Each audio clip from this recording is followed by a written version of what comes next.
No, the that is not teams acceptable. No. in charge You come with to the court articles. prepared. You do not waste the time of this court. Tell us how many witnesses you should have had.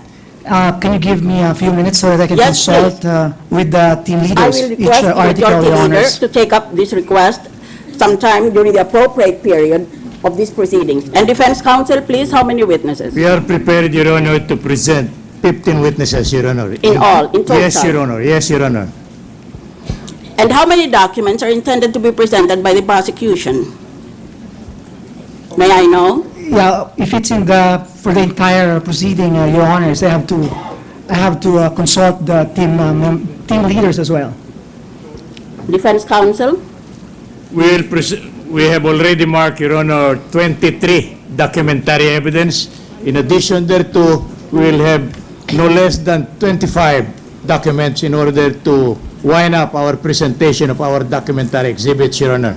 Mr. President, if there is no objection from our colleagues, I propose very strongly that both counsel and both camps should be required to, number one, submit a list of your witnesses until the end of trial, together with their names and the substance of their testimony, so that we can determine thereafter whether proof will become unnecessary.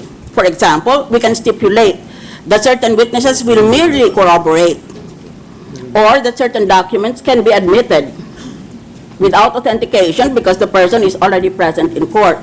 This is the purpose of that recommendation. Let us have a written list of the names of the witnesses on both sides and the substance of their testimonies. Let us also have a written list of the documents on both sides so that we can determine the length of this trial. We have to have a time horizon because justice delayed is justice denied.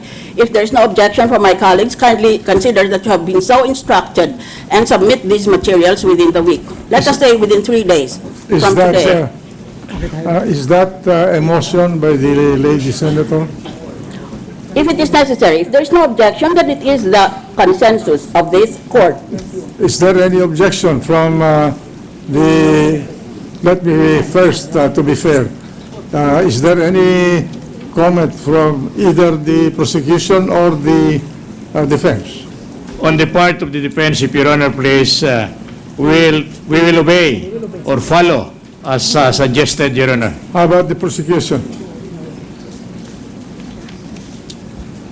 And may we request for 3 days to comply with that? I have no objection. Thank you. Any objection from the chamber, from the members of this court regarding the suggestion of our distinguished colleague, the lady from Iloilo? The chair hears none. The suggestion, which is taken to be a motion, is hereby approved. On just, So ordered. on just another point, Mr. President, may I be allowed to continue? I have 2 minutes. Proceed. The question is, what is the standard of proof in impeachment proceedings? In a civil case, the standard of proof is very low. It is preponderance of evidence. In a criminal case, it is very high, proof beyond reasonable doubt. In an administrative case, it is clear and convincing evidence. In the question at hand, I humbly submit that the standard of proof should be overwhelming preponderance of evidence. That is the suggestion of this humble judge. You may comment on my suggestion, in which case I shall ask my colleagues if they have any objection to my proposal. May I now be heard, Your Honor, in connection with the suggestion? Let us give the prosecution first go ahead. the opportunity to speak. What is the pleasure of the prosecution?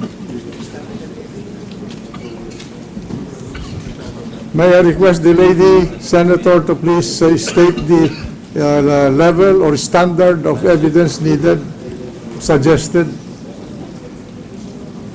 What should be the standard of proof in an impeachment proceeding? It can be any or even beyond the following. And by the way, let me just interject this before I forget. Conviction or acquittal are not the only ends of impeachment. Since if you read your Constitution, you will realize the Constitution says the penalty shall not be further than removal from office and disqualification from public office.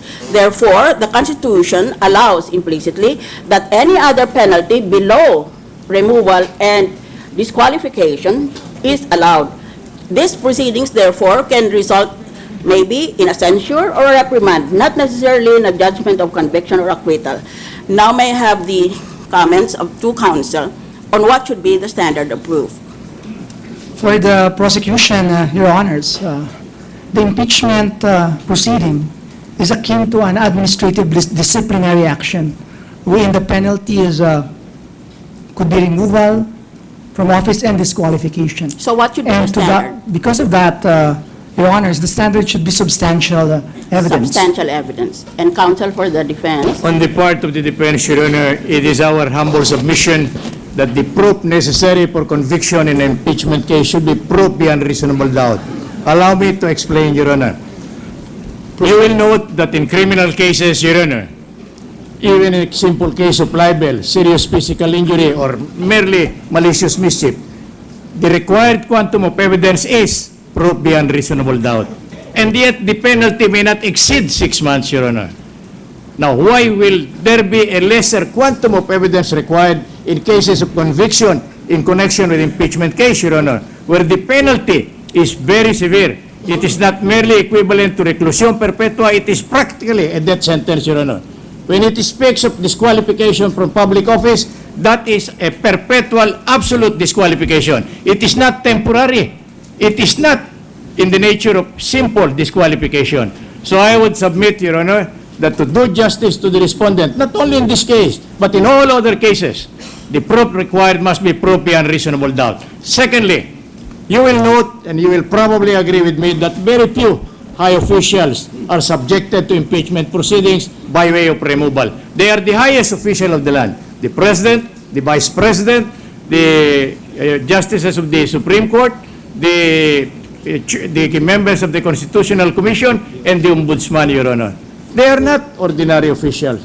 Why will mere substantial evidence be enough to disqualify them from office? Some of them may have spent years being a member of the Constitutional Commission, a member of the Supreme Court. It will be too light a treatment insofar as the penalty involved is concerned. Kindly bear in mind, Your Honor, that absolute disqualification is perpetual. It may not only be temporary, which is only for 6 months, Your Honor. It may be for life. And if it is for life, why will the quantum of evidence be lesser in cases of conviction or prosecution for a mere simple case of estafa, libel, and so on down the line? That is my humble submission, and I believe that we can amplify our arguments in support thereof when so ordered or necessary, Your Honor. Mr. President, considering the polar differences in points of view by the two counsel for both camps, I humbly submit that this matter can only be resolved by this High Court in caucus. I so submit. Thank you, Your Honor. And finally, a parting word. As I said, these are proceedings which are both quasi-judicial and quasi-political. In other words, this is a proceeding sui generis in a class of its own. Thank you, Mr. President. Thank you. Any comment from the members of the impeachment court? Hearing none, we shall proceed. The Majority Floor Leader. Thank you, Mr. President, as we proceed with our business for the day. Mr. President, we are in receipt of a memorandum on Article 2 of the verified complaint filed by the counsel of the Chief Justice Renato Corona earlier this morning. The defense praised that this honorable impeachment court immediately prevent and prohibit complainants and the prosecution from presenting evidence on paragraphs 2.3 and 2.4 of their verified complaint that suspected ill-gotten wealth and graft and corruption for being irrelevant, improper, and violative of Chief Justice Corona's constitutional rights, and B, expunge from the record any and all of the evidence presented by complainants pertaining to paragraphs 2.3 and 2.4. We submit to the presiding officer the said memorandum. Mr. President, Just a if it minute, will not... just a minute, Counsel. Thank you, Your Honor. I just received a copy of the motion, Memorandum. the memorandum, rather. What is the pleasure of the counsel for the defense? If it will not be asking too much, Your Honor, may I be permitted to argue, even for only 2 or 3 minutes, Your Honor, our basis for this memorandum, Your Honor, and the assertion of the rights we are claiming pursuant to this memorandum, Your Honor. Before I allow you to proceed, I would like to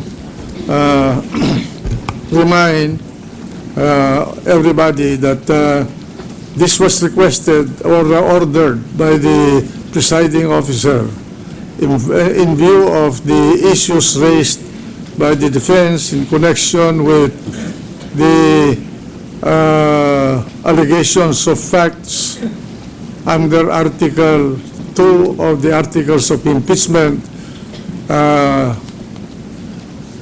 primarily the allegations or the contents of paragraphs 2.3 and 2.4 of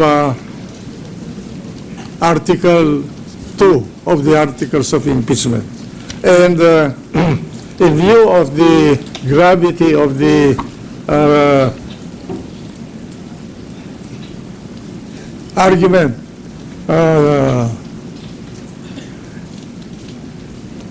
posited by the defense, the chair decided to request or order the parties to submit a memorandum, their respective memorandum on this issue. Today, we have received the memorandum of the defense. Is the prosecution ready to submit its memorandum? We'll submit our memorandum, Your Honors, on Thursday. On? On Thursday.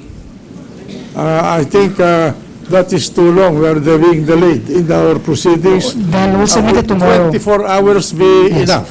Yes, Your Honors, we'll submit tomorrow. So you are ordered to submit your memorandum at 10 o'clock Yes. tomorrow so Yes. that this court can dispose the issue in the afternoon trial. We will comply, Mr. If we President. have discussed it sufficiently. So, counsel for the defense, you may proceed to argue your case. Thank you, Your Honor. The proceedings, Your Honor, insofar as this impeachment complaint is concerned, is highly pregnant with a lot of objections and so on that the counsel for the Honorable Chief Justice of the Supreme Court is concerned. We have posed their objections, those objections, Your Honor, not to delay or with no intention to further lengthen the time for the trial of this case, Your Honor. But we were merely exercising the right of the respondent, Your Honor, pursuant to law, in accordance with the Constitution, and in accordance with the rules of evidence. In this connection, Your Honor, it will be noted that we had been continuously objecting to the presentation of evidence on a charge not incorporated in the impeachment complaint. However, we were met with the suggestion that you just make a continuing objection to the offer of that kind of evidence, Your Honor. We are sorry to state, Your Honor, that it is rather discomforting on our part for the simple reason that the rules of evidence specifically provides that when it becomes reasonably apparent in the course of the examination of a witness that the questions being propounded are of the same class to those which objection had been made, whether such objection was sustained or overruled, it shall not be necessary to repeat the objection, it being sufficient for the adverse party to record his continuing objection.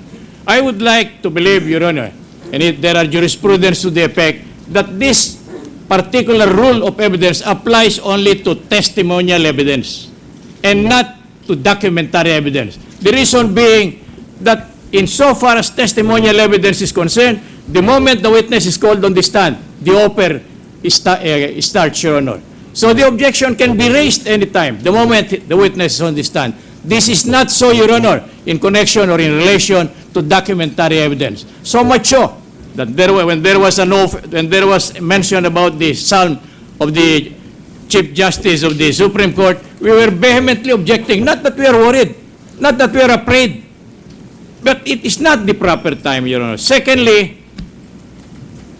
ang sabi po nila itong bista nito hindi bista ng mga abogado Nanonood dito ang pangkaraniwang tao. Pagkatapos po na mamarkahan yung sal na yan, meron na pong press conference dyan sa labas. Nakita na ninyo? Itong ebidensya. May I ask, Your Honor, are they considered evidence in this case? My answer is definitely no.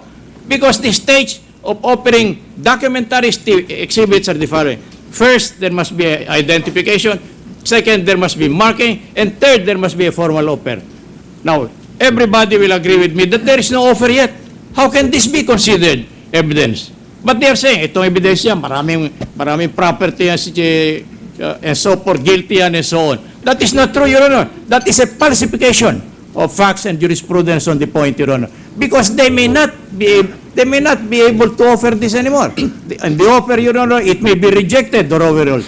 In which case, they will not be considered evidence because the rule of procedure states the court shall not consider any evidence not formally offered. And the formal offer entitles the opposite party to object to the admission thereof. There being no formal offer, there being no order of admission, they are not considered evidence. And yet, pinagpipiestahan na po kami sa labas marami palang property ang kliyente ninyo, ganito. That is not true, Your Honor. Wala pa pong ebidensya, wala pang offer. Now, since our objection is directed toward testimonial evidence, Your Honor, may I be permitted to read the section 38 of the same rule. The ruling of the court must be given immediately after the objection is made unless the court desires to take a reasonable time to inform himself on the question presented. But the ruling shall always be made during the trial and at such a time as it will give the party against whom it is made an opportunity to meet the situation. That's why, Your Honor, we were not satisfied by an entry in the record, Your Honor, stating that there is a continuing objection. Because that does not hold water in so far as testimonial evidence is concerned. Now, how about documentary evidence is concerned? Are you asking for a reconsideration of the ruling of this chair? Precisely, Your Honor. We wanted a clear delineation of the authority of this Honorable Impeachment Court, Your Honor, on the issue of whether this evidence says, being now presented, Your Honor, violates the rule on admissibility of evidence enshrined under rule of evidence. Now, it may be asked, but you are referring to the rules of court. Yes, because there is no rule of evidence. Even I have examined, Your Honor, allow me to state this for the record. I have examined many a times the rules on impeachment of this honorable court. I see nothing about the nature of the evidence that could be presented and anything relative to the evidence, Your Honor. So what happened? That provision in the rules, that the provision of the rules of court shall be suppletory, finds no applicability. It is a misnomer. Because ang aming pong pagkaunawa yung supplementary, merong main. At ito po, sinusupplement lamang. Hindi po Wala po namang rule of admissibility na sinasabi sa rules of procedure. Now, secondly, if it is true that there is rule of evidence in connection with this, permit me or pardon me to state, Your Honor, that this is in contravention of our constitutional rule, of our constitutional provision on the rules of court. Because it is stated in there that these rules of procedure are promulgated by the Honorable Supreme Court pursuant to its rule-making power, and they shall govern any and all proceedings, whether criminal, civil, or otherwise, except in cases of land registration, cadastral cases, but not also in cases of election cases, Your Honor. In other cases... Counsel, yes, Your Honor. isn't it that under Article 11, Section 3.8, Congress was mandated by the sovereign people to adopt its own rules on impeachment to effectively Carry. enforce or implement the provisions of Section 3. I fully agree, Your Honor, with the observation of the Honorable Presiding Justice. I am not questioning, Your Honor, the authority of this court to promulgate rules and regulation concerning impeachment proceedings. What I'm placing on record is there is no such rule insofar as admissibility of evidence. Isn't it also a matter of fact that the rules of court itself, if it is Section 4, of Rule 1, Yes, Your Honor. general provision, accepted certain proceedings and others proceedings not herein provided for. An That's- impeachment trial is not provided for with rules under the provisions of the rules of court. Is it not correct that Yes, Your this Honor. section Yes, exists? Your Honor, I fully subscribe, and then I am in full conformity with the observation of the Honorable Presiding Justice, Your Honor. I am not questioning, lest I be misunderstood. We are not questioning, Your Honor, the authority and the power of the impeachment court to promulgate its rules. But what I'm stating on record is this. I have examined the rules of procedure.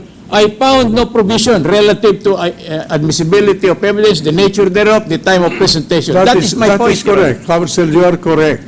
Because we adopted by reference the rules of evidence under Part 4 of the rules of court.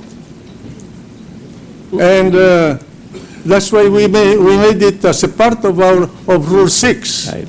of this impeachment court, that the revised rules of court shall be supplementary to the impeachment rules of this impeachment court. I fully agree, Your Honor. I have no doubt as to the authority of the impeachment court, Your Honor. That's why I took pains in the beginning of these proceedings to characterize the nature of what the case we are handling here. And the reason for that was precisely to determine what rules in the revised rules of court would be made applicable in this proceeding.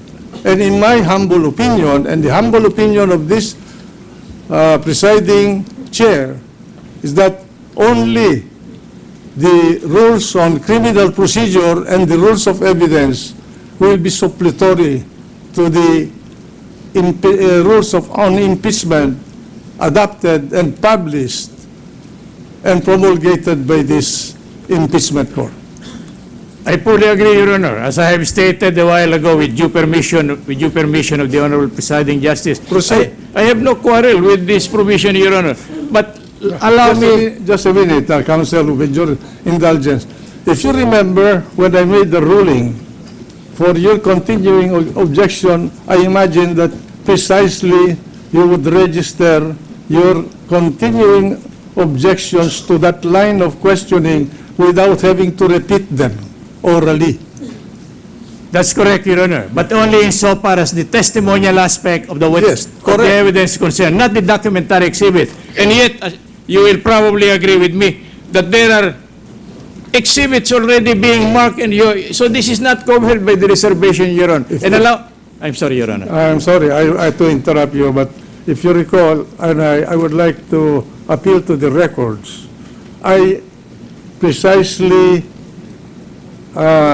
announced that the presiding officer will allow the marking and presentation, not offer, but presentation of the documentary evidence conditionally, subject precisely to the resolution of the issue you raised, and for which the presiding officer ordered the submission of the respective memorandum of the parties.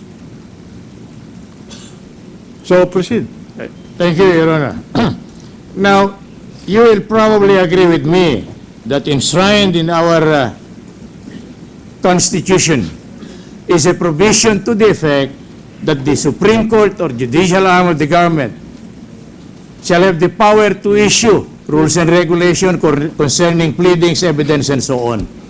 Now, But I would like to call your attention that the rule itself, the revised rules of court, speaks of these rules shall be applicable in all courts. That's right. It did not refer to this court. only the courts under the judicial branch of the government. With due respect, Your Honor, you can read with the due rules respect, of Your law. Honor, I find no distinction, Your Honor, because it refers to rules of procedure. And it says, these rules shall not apply to. So there are exceptions clearly indicative. But in those, I'm sorry, Your Honor. Sorry, but I'm not arguing with you, counsel, but I'm just calling your attention that the precisely Congress was authorized to make its own rules on impeachment. The revised rules of court recognize this, and it says that the rules it was promulgating shall be applicable to all courts, meaning the courts operating in this country in a permanent, as a permanent structure of our government institution. I recognize that, Your Honor. I have no reason to disagree lengthily from the opinion of the Chief, of the presiding justice. I am merely an advocate in You may this proceed. particular instance. Your Honor. Now, the cardinal basis of our opposition to the introduction of evidence in connection with the alleged illegally acquired wealth, Your Honor, is the very impeachment complaint we have on hand. It has enumerated as number 2 the failure to file and disclose the psalm. There is no mention whatsoever dealing with illegally acquired wealth. In fact, what had been referred to according to the prosecution as applicable to the point in issue are the allegations embodied in paragraph 2.3 and 2.4. But if we examine, Your Honor, these particular paragraphs, this falls under the discussion and arguments, not allegation. They are entirely different, Your Honor.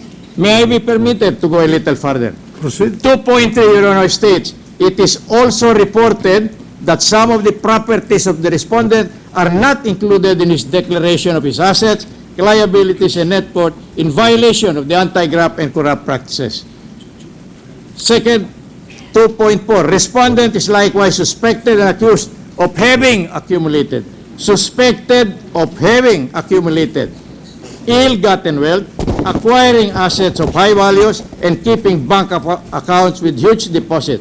It has been reported that respondent has, among other things, a 300 square meter apartment in a past mega property development at the port in Taguig, Your Honor. It is our humble submission that this allegation does not suffice for purposes of serving as a basis for a cause of action on the part of the impeachment officials, Your Honor. Why? Because it is based solely on reported and also on suspected. May I give an example, Your Honor? Halimbawa po, umutang sa akin si Juan de la Cruz ng 500 piso. Hindi po nagbabayad. Paano ko makukolekta yung utang na yan? Nag-file po ako ng complaint sa for recovery. Ang nakalagay po sa complaint, ang suspecha ko po, may utang siya sa akin. Pangalawa, alinsunod po sa mga report, hindi siya nagbabayad. Yun ho ba'y sufficienting cause of action? Kahit na hindi sumagot yung dependent, wala akong right for recovery. Why? Walang enough cause of action based on my very allegation. Do we go into the answer? Miski walang answer po, madidismiss ang kaso. Do we go into the reply? The same story. Why will the reply supply the deficiency in the complaint for impeachment, Your Honor? That is revolutionizing jurisprudence on the point. I'm sorry to state this, Your Honor, but I happen to be with the academic world of the University of the Philippines, and I had been there for no less than 2 decades, Your Honor.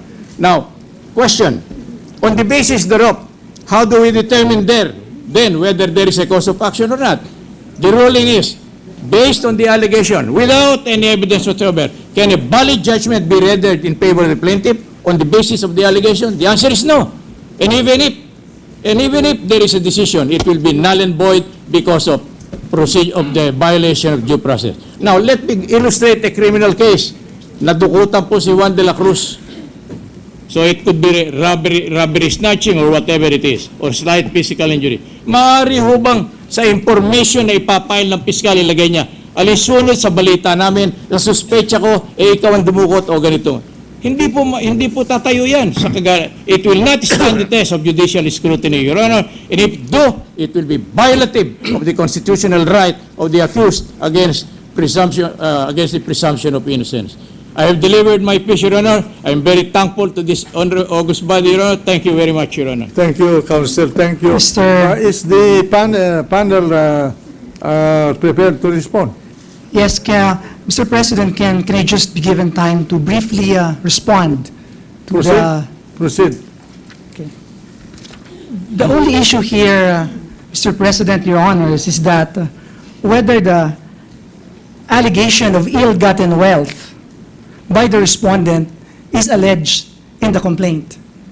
And Section 2.4 of the complaint, impeachment complaint, states that respondent is likewise suspected and accused of having accumulated ill-gotten wealth, acquiring assets of high values, and keeping bank accounts with huge deposits. And we enumerated an example.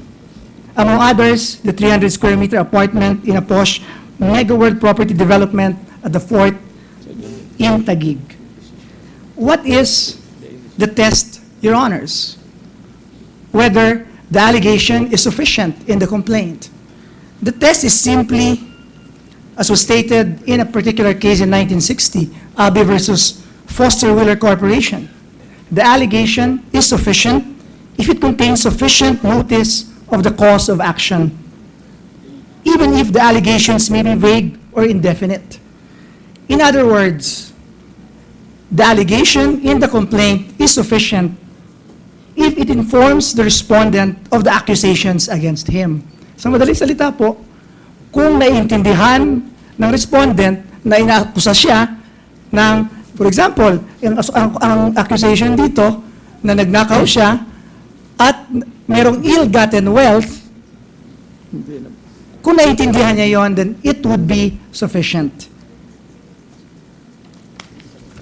Ngayon po, kung kahit po yung ordinaryong tao lang, pag nababasa yung complaint namin, let's say yung 2.4, nakalagay dito yung accumulated ill-gotten wealth na allegation.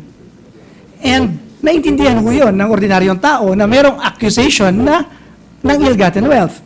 Ngayon po, nung sumagot si Respondent Chief Justice sa kanyang answer, hindi naman si strike out ito as vague. Hindi po. In fact, ang ginawa po nila, and I will read page 31, paragraph 11. Ito po yung answer ni Chief Justice Corona. I will read it. At any rate, the allegations are flatly denied. The truth of the matter is that Chief Justice Corona acquired his assets from legitimate sources of income, mostly from his professional toils. Ang ibig po sabihin, naintindihan ni Chief Justice na kami sa Kongreso, 188 kami, pumirma kami ng impeachment complaint, at sinasabi namin, inaakusahan ka namin, Chief Justice, ng ill-gotten wealth. And using the sufficiency test, it suffices, Your Honors. Further, I just want to point out that the counsel for the defense has been arguing, even when we argued this last week, about the rules on pleadings under the rules of court. But under the Senate Rules on Impeachment Trials, which is Resolution 39, Section 6, the rules of court only applies suppletorily, when applicable, only in matters of evidence, and not on pleadings. In fact, in the cases, in a long line of cases, ruled by the Supreme Court, it is stated that pleading should be liberally construed. And this is important, that we construe it liberally para po mabigyan ng flexibility yung complainants para i-prove yung kanilang kaso. I would also like to point out, Your Honors, that the caption, even if, for example, in our complaint, which is the Article 2, it states, it speaks of SALN. But it is elementary and basic rule, Your Honors, that the caption is not controlling, but the allegations in the complaint. And once we allege it, which we expressly allege in the complaint, then the allegation is sufficient. But That's counsel, why- Counsel, excuse me for interrupting. Yes, you. yes, Your Honor. But you made an enumeration of the articles under which you're impeaching the respondent. What is the utility of that listing if those are not allegation of ultimate facts? We allege Article 2 as non-disclosure of SALN because the essence of SALN is for public officers to disclose so that you will know.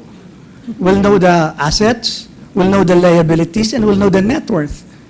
And No, the question of the presiding officer is, I think, I do not have my copy of the complaint before me, but I'm not sure of the page. But the prosecution, in drafting this pleading, enumerated the articles of impeachment under which they are impeaching the respondent. 1, 2, 3, 4, 5, 6, 7, 8. And then you discuss it in the body of your pleading. Now, the question is, what is the purpose of enumerating those 8 articles of impeachment if those are not allegation of ultimate facts under which the prosecution seeks to impeach the respondent? when we drafted the complaint, Mr. President, it is just a designation for convenience on the part of the members of the House of Representatives that we put in the caption, but doesn't necessarily mean that we have no allegation of ill-gotten wealth because we specifically stated in at least two paragraphs in the complaint under Article 2, the allegation Just a minute, of, Counsel. I'm talking of the grounds for impeachment. What is the meaning of grounds for impeachment? the grounds. And then it says here, respondent betrayed public trust, committed culpable violation of the Constitution and graft and corruption in the following manner. 1, 2, 3, 4, 5, 6, 7, 8, 8. What is the purpose of this statement of grounds?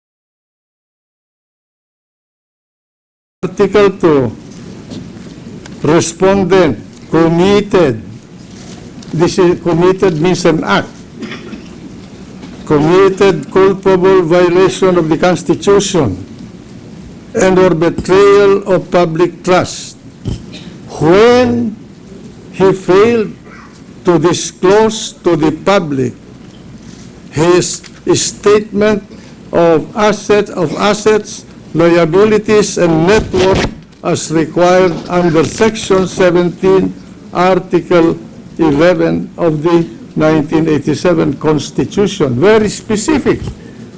That is the way normally pleadings are written. So that's why I'm trying to clarify this, because so that we will understand it as the judging court. Kaya nga ho, Mr. President, nung sinulat namin to, when we drafted this, there are allegations of ultimate facts.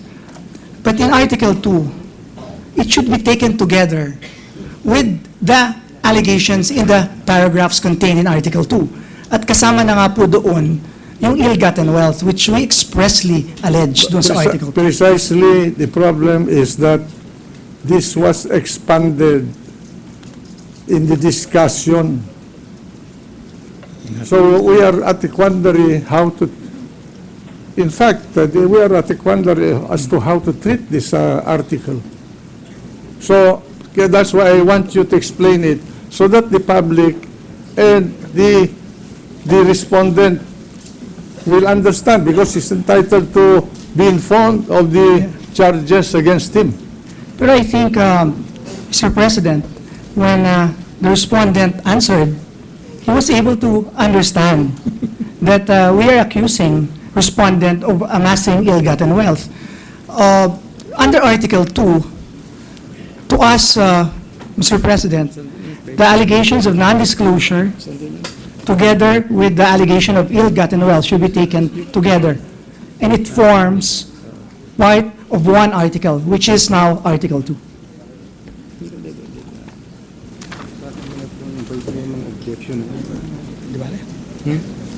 Are you true? Is counsel true? And in the answer, the respondent did not even move to strike out. It means, naintindihan nga ni Chief Justice yung aming accusation. And with that, we submit, Your Honors, that we have sufficiently alleged the allegation of ill-gotten wealth by respondent under Article 2 of the impeachment complaint. We submit. The defense counsel may May I go on my rebuttal, if Your Honor, please? give a rebuttal if you wish. Thank you, Your Honor. Now, I hate to say that when the Honorable Congressman, Chief Prosecutor in this case, mentioned that we never challenge, Your Honor, the validity of the impeachment complaint on the ground that it does not allege sufficient facts, he is totally unsupported by our answer, Your Honor. May I be allowed to continue with our articulation, Your Honor? Paragraph 10. In paragraphs 2.3 and 2.4, complainants suspect and accuse Corona of betrayal of public trust because he allegedly accumulated ill-gotten wealth, acquired high-value assets, and kept bank accounts with due deposits not declared in his SAL. So there is no accusation, Your Honor, of any illegally acquired wealth. The only accusation is he failed to disclose this in his SLN. Continuing further, Your Honor, in our answer, we stated definitely the allegations are conjectural, very clearly, and speculative. Ang ibig po they do not amount to a concrete statement of fact that may require a denial. Sinabi po namin hindi na dapat patulan yan. Ayaw namin maging bastos po naman Kaya medyo simple po sabi namin.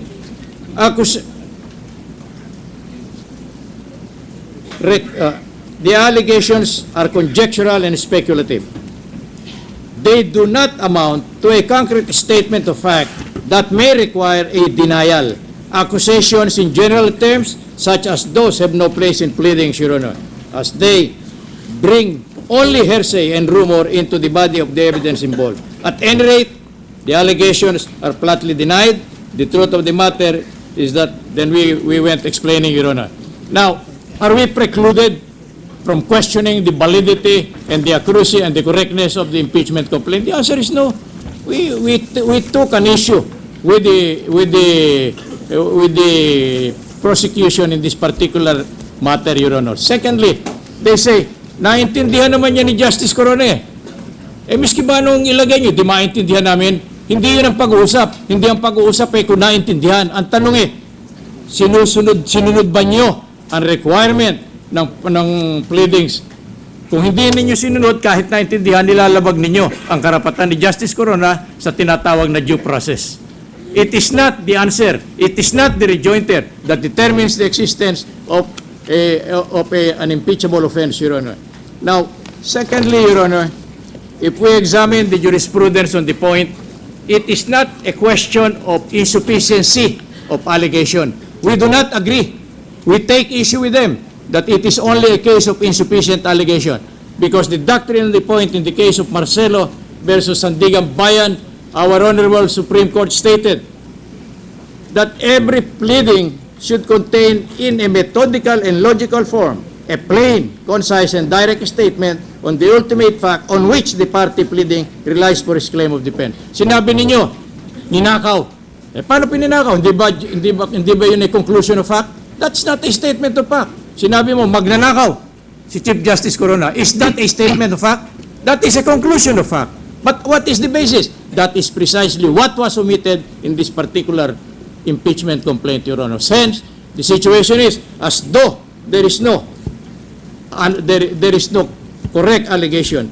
Now, going further, the Honorable Supreme Court, this is jurisprudence. This is not Justice Cuevas speaking, Your Honor. This is the Supreme Court speaking.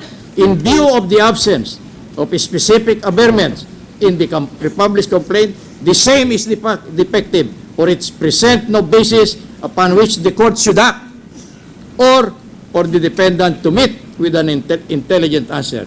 The complaint, to stress, did not present very documents claimed to be the source of the information. Here, totally bankrupt of anything, Your Honor. It is a brazen and general allegation subjecting the respondent to the whims and caprices of the complainant in this case. I hate to say this, Your Honor. I'm only emphasizing a point, and I owe the prosecution an apology if I went this far, Your Honor, but merely to emphasize and clarify the point I have raised before this honorable tribunal. Thank you, Your Honor. Yeah, just a short rejoinder, Mr. President. The counsel for the defense has been arguing and using the rules on pleading under the rules of court again. We submit, Your Honors, that the rules of court, as far as pleadings are concerned, is not applicable in this impeachment tribunal. It is very, very clear, and I would like to stress and point it out, that under Resolution 39, which is the impeachment rules on trials by the Senate, and Section 6 of that provides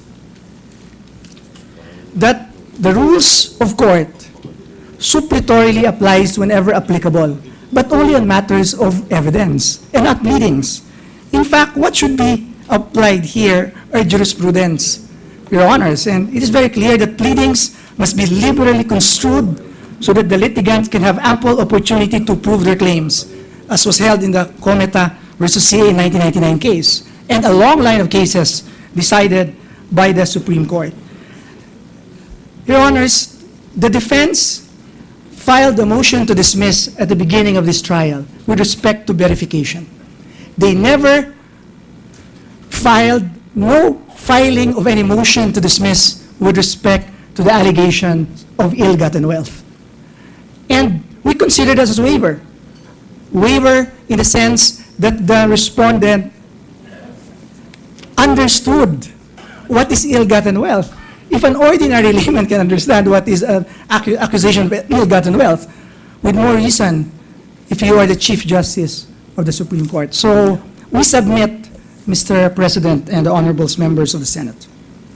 Thank you. Just 1 minute, Your Honor, sa rebuttal, to clarify points raised. Well, you have 1 minute. 1 minute and this only, will- yes, Your Honor. This will be the last. You can cut me anytime, Your Honor, if I...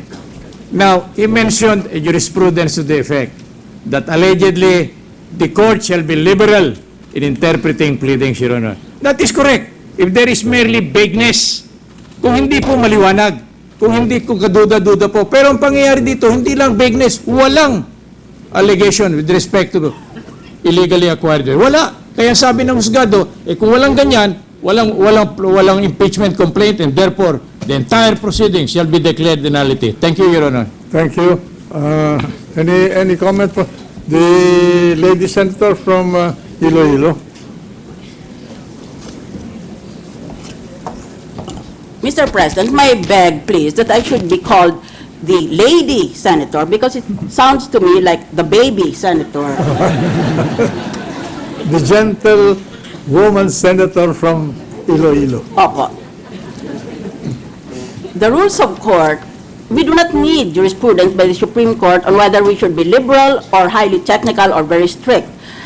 in applying the rules of court. The rules of court itself, in the general principles, contrary to allegation by prosecution counsel that there is a case from the Supreme Court so ruling, that is not even necessary. The rules of court itself provides these rules shall be liberally construed so that we can achieve justice that is just, speedy, and inexpensive. So that answers the question. If there is a doubt, admit the evidence. That is what the people ruled after the Estrada impeachment trial. At the time, I was not so far away from having been a trial judge, and I wanted to apply the rules of court technically.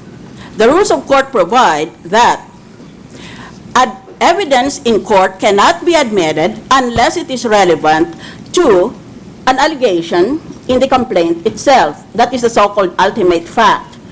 And since there be no allegation of wrongdoing with connection, in connection with the notorious second envelope, I voted that we should not open the second envelope until and after the complaint had already been amended. So I did not really vote against opening the second envelope. I said, first you have to comply with the rules of court. Amend your articles of impeachment or your complaint, and then we shall admit it, but not before. At that point, certain prosecutors walked out, and the case was never finally brought to its proper conclusion. And thereafter, I was among those who was demonized because I voted against opening the second envelope.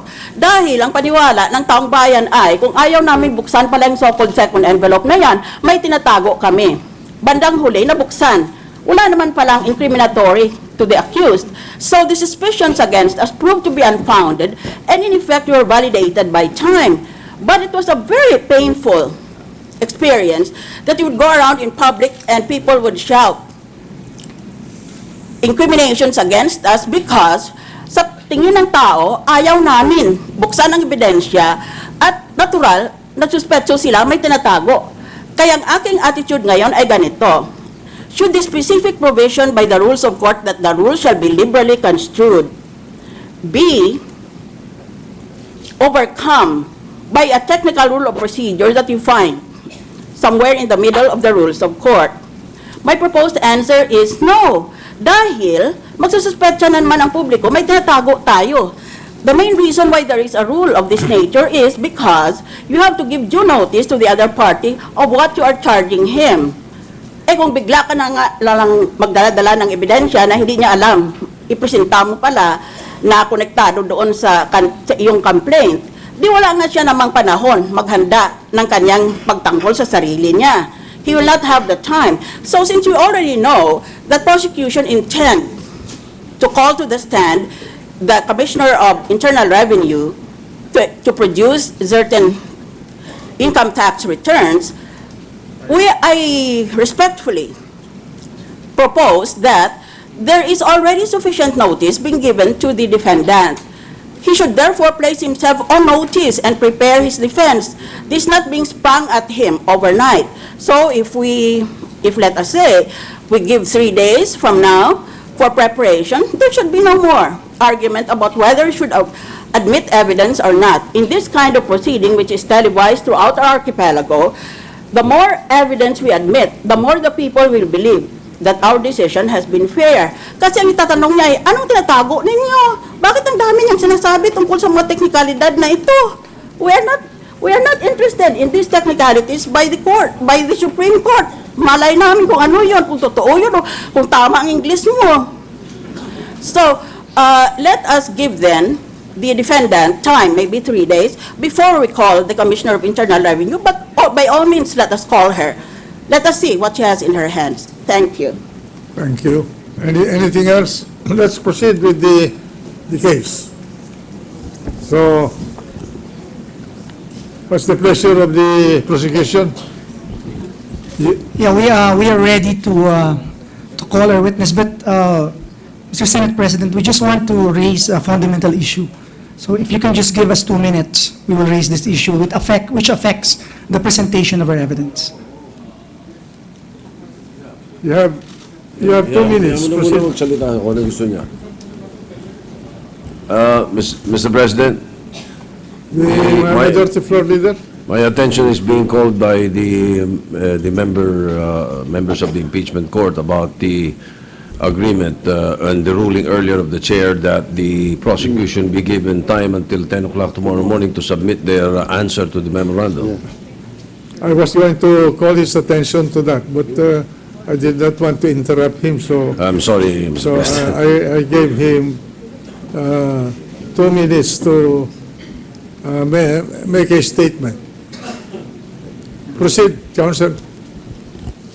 Yeah, this is just a manifestation, Mr. Senate President. At the outset, we would like to put on record that we believe that the presiding officer has been very, very fair.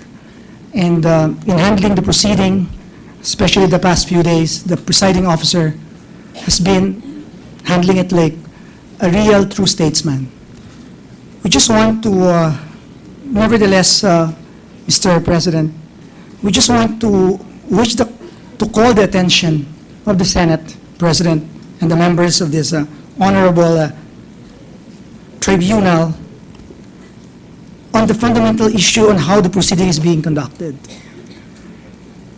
The prosecution feels that the proceeding is being conducted like a criminal trial, with due respect, Your Honors.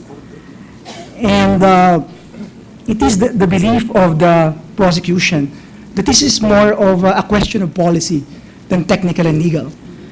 We just want to put our observation on record that in the first 2 hearings of this honorable tribunal, last Wednesday and Thursday, it seems that the rules of evidence under the rules of court being only suppletorily applied whenever applicable pursuant to the Senate rules have been actually the controlling rules. And at times, Mr. Senate President, it has been strictly applied. We observed that in the last 2 hearings, there has been at least 30 objections from the defense and and the prosecution reformed our questions around at least 20 times.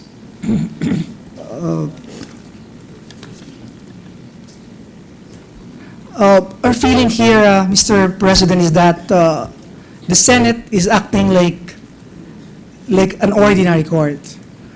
But to us, the Senate is no ordinary court because it is the repository of the people's trust. Even the prosecutors here, with humility, are no ordinary prosecutors. We came here with a mandate from the House of Representatives as the keepers of our people's faith in the system. We just feel that the strict application of the technical rules has unduly restricted during the last 2 days the presentation of the evidence by the prosecution, Your Honors, and What is the pleasure of the our request. Counsel? Our request. What are you trying to ask the Yeah, this our court? request, Your Honor, is for the Honorable Tribunal to be liberal in our, let's say, in the asking of questions by the prosecution, so that the truth would really come out. Are you, So that's all. just a minute. Just let's just clarify this. Are you suggesting that we should not we should allow misleading questions? We are not, Your Honors. Are What- you suggesting that we should allow hearsay evidence? No, Mr. President. What Are we're, you suggesting that we should allow argumentative questions? we're not suggesting that, Mr. What Senate then are President. you suggesting? What our suggestion is, Lastly, are you suggesting that we should allow hypothetical questions? no, Mr. Senate President. But Are you suggesting that we should allow leading questions, teaching the witness what to say? that's not the suggestion of this representation. It's just giving flexibility to the prosecution, Mr. The President, chair please. is open to any suggestion, how flexible you want the chair to be.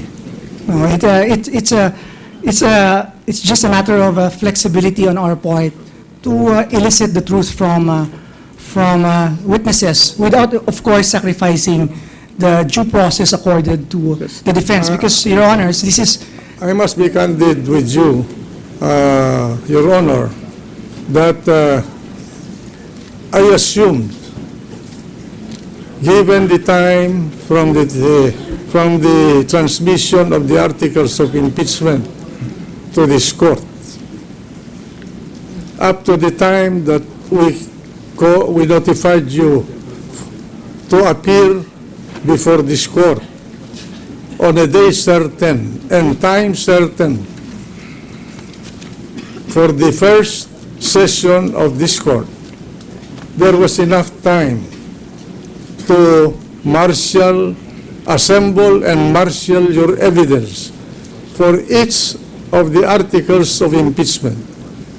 I even assumed that in the preparation of the articles of impeachment, as a presiding officer, I assumed that the evidence were already marshaled, assembled, and ordered for presentation for each article.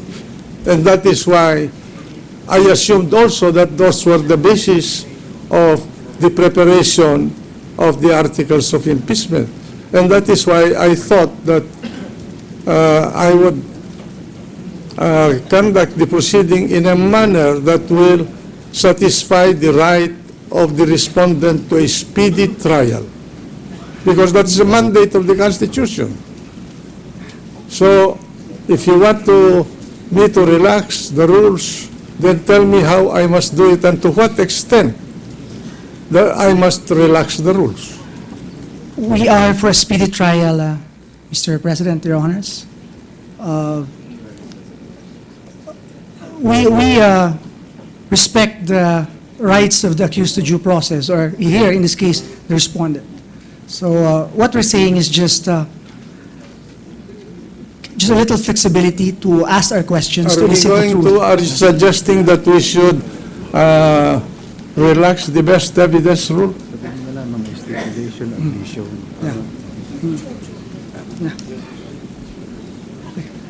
And if so, to what extent? Well, I'll submit to the wisdom of this honorable tribunal, Your Honors. No, I would like to really hear your position. I'm willing to bend forward, backwards, Like, for example, in order to accommodate, to show you that this court is not for or against anybody.